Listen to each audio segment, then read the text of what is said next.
देखो, pressure of a body resting on a horizontal plane moving vertically upwards और downwards.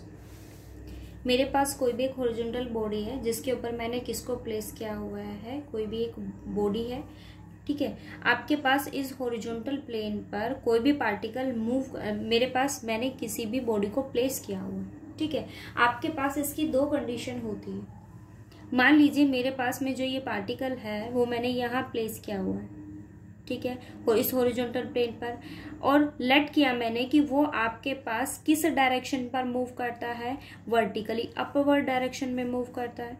जिसके पास मैंने क्या लेट किया कि क्या एक्सेलरेशन काम कर रहा है, एफ एक्सेलरेशन काम कर रहा है।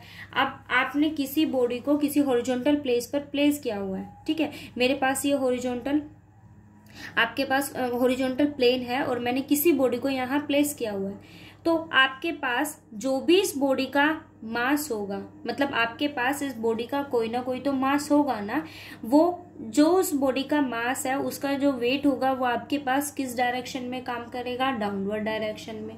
अब ये हमने न्यूटन्स का थर्ड लॉ ऑफ मोशन आपने पढ़ा होगा, वो क्या कहता है, to every action there is an equal and opposite reaction. अगर आपके पास उसके वेट की डायरेक्शन ये है, इट मीन्स उसका रिएक्शन किस डायरेक्शन का होगा, अपवर्ड डायरेक्शन का होगा।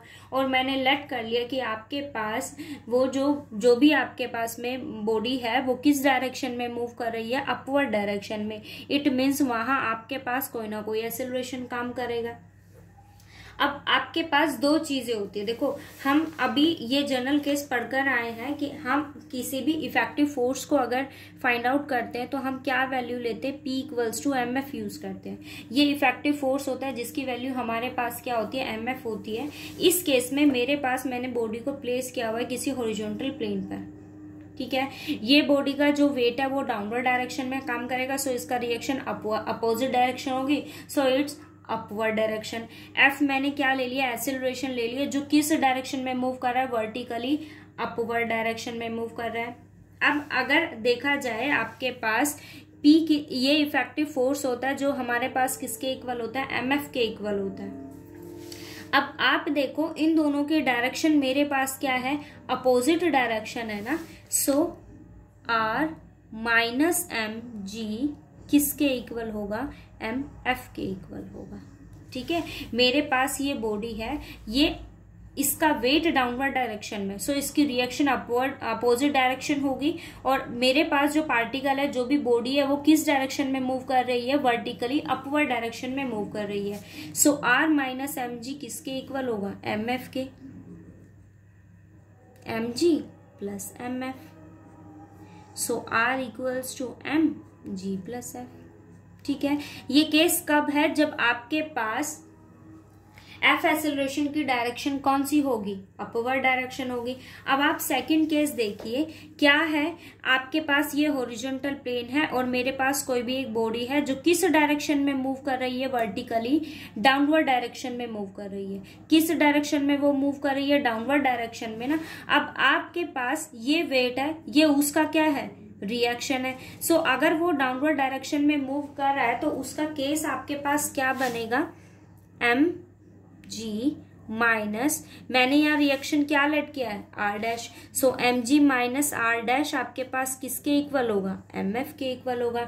बिकॉज ऑफ आपके पास जो एक्सेलरेशन है, या फिर आप ये कहिए कि मेरे पास जो पार्टिकल है वो किस डायरेक्शन में मूव कर रहा है, डाउनवर्ड डायरेक्शन में, सो आपके पास MG माइनस R डैश किसके इक्वल होगा, MF के इक्वल होगा। सो आप यहाँ से इसकी वैल्यू निकालिए, MG माइनस MF किसके इक्वल होगा, R dash, so R dash equals to MG minus F। ये केस कब आता है, जब वो किस डायरेक्शन में मूव करेगा, डाउनवर्ड डायरेक्शन में। और ये केस किसके लिए है, जब वो किस डायरेक्शन में मूव करेगा, अपवर्ड डायरेक्शन, ठीक है।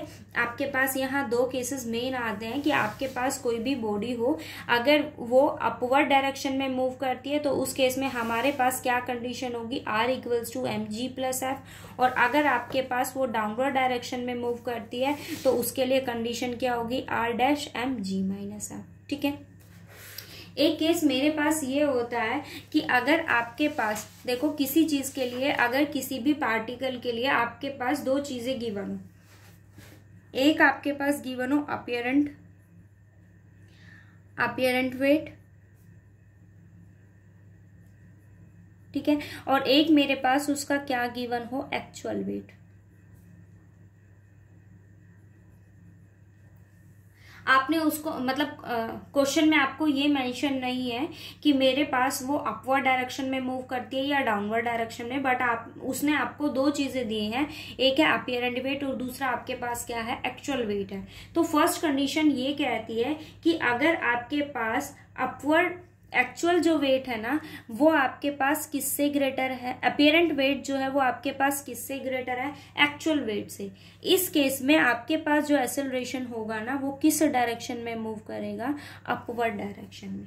वो किस डायरेक्शन का होगा, अपवर्ड डायरेक्शन का होगा, ठीक है। और अगर आपके पास अपीयरेंट वेट जो है, अपीयरेंट वेट आपके पास किससे लेस होगा, एक्चुअल वेट से।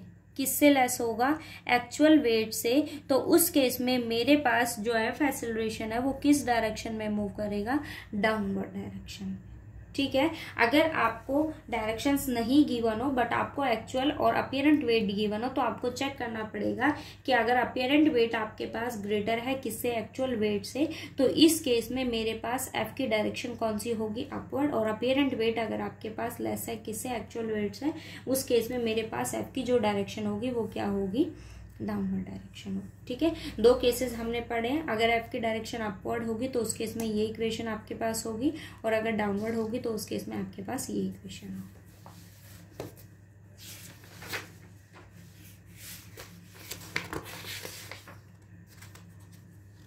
देखो जरा वो क्या कहता है, a body of mass 40 kg is placed on a lift moving upward. किस डायरेक्शन की उसने आपको बात की है, अपवर्ड डायरेक्शन की उसने बात की है।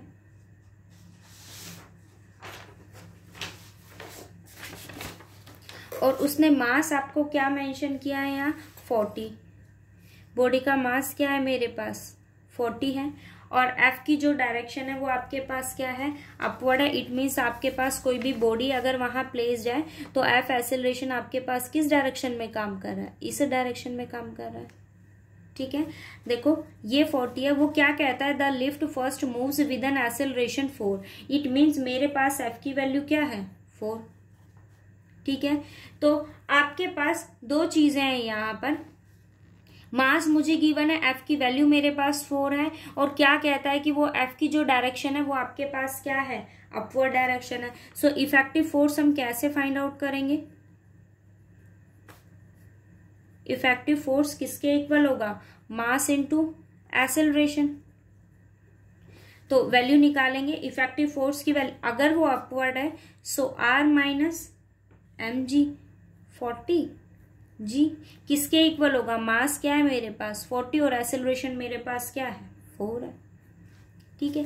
ये आपका सॉल्यूशन आ गया, आर इक्वल्स टू 40, जी की वैल्यू क्या होती है 9.8 प्लस 40 इंटू 4, ये सॉल्यूशन आ गया।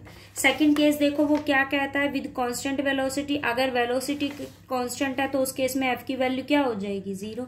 यहाँ एफ की वैल्यू अगर 0 हो जाएगी तो आर की वैल्यू आपके पास क्या आ जाएगी 40 इंटू 9.8। थर्ड केस देखो वो क्या कहता है, and finally with retardation of 2। अगर रिटार्डेशन 2 है सो एफ की वैल्यू उस केस में आपके पास क्या होगी -2 होगी। तो हम किसके लिए सॉल्व कर लेंगे, -2 के लिए। सेकंड देखो वो क्या कहता है, a body whose mass 50 kg stand on a spring weighing machine inside a lift है, and the lift start to ascend with an acceleration of 2.45। क्या एक्सेलरेशन उसने आपको मेंशन किया है यहाँ पर 2.45। अब मुझे यहाँ क्या क्या चीजें गिवन है, एक तो बॉडी का मास गिवन है वो मेरे पास कितना है 50 है, एफ एक्सेलरेशन की वैल्यू मेरे पास क्या है 2.45 है। वो क्या कहता है, what is reading in the machine and will be reading machine when it in its ascents। तो आपके पास उसकी जो डायरेक्शन होगी वो कौन सी होगी, अपवर्ड। अगर डायरेक्शन अपवर्ड है so R minus M G 50 minus G किसके इक्वल होगा, M F 50 into 2.45। So R equals to 50 into 9.5 plus 50 into 2.45। अब मैंने यहाँ से क्या कॉमन ले लिया, 50 कॉमन लिया, 9.8 प्लस 2.45 दोनों को ऐड करेंगे, 50 से मल्टीप्लाई करेंगे, इसकी वैल्यू मेरे पास क्या आ जाएगी, 50 इंटू 12.25। यहाँ से इसको मल्टीप्लाई करेंगे तो वैल्यू मेरे पास कितनी आ गई,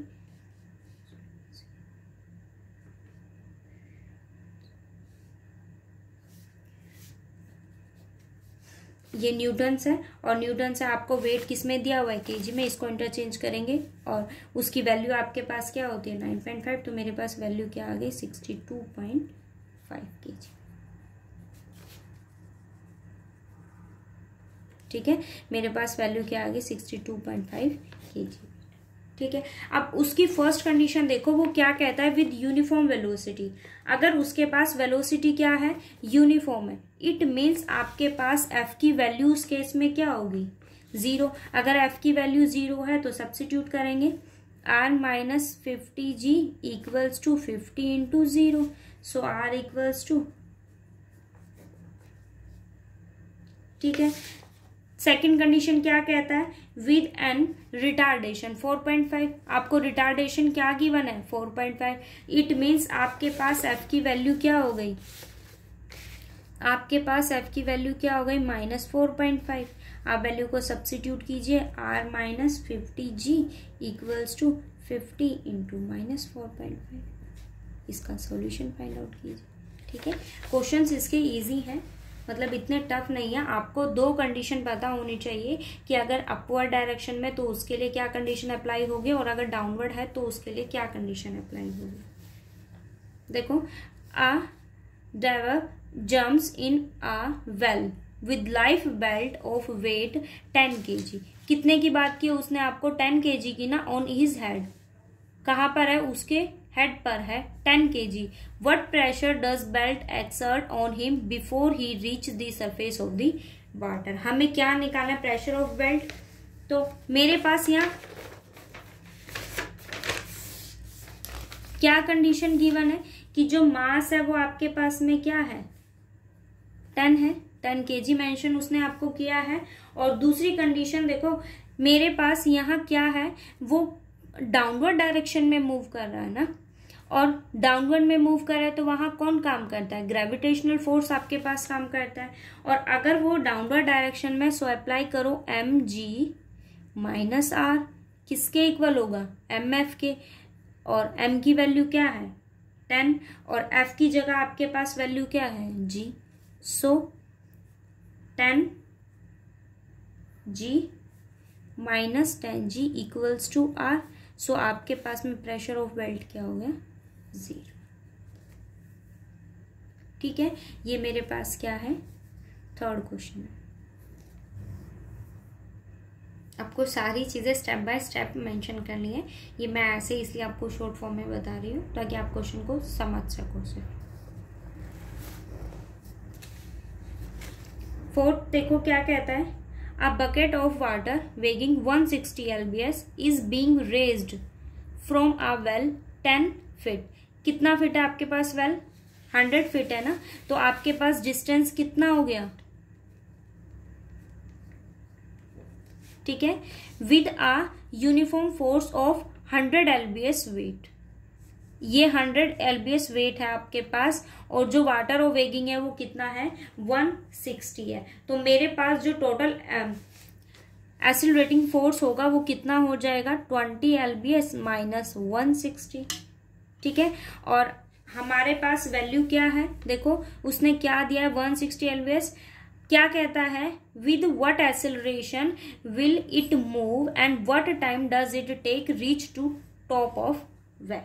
अब फर्स्ट थिंग आपके पास में यहाँ क्या है, मुझे जो उसने टोटल वैल्यू दी है ना,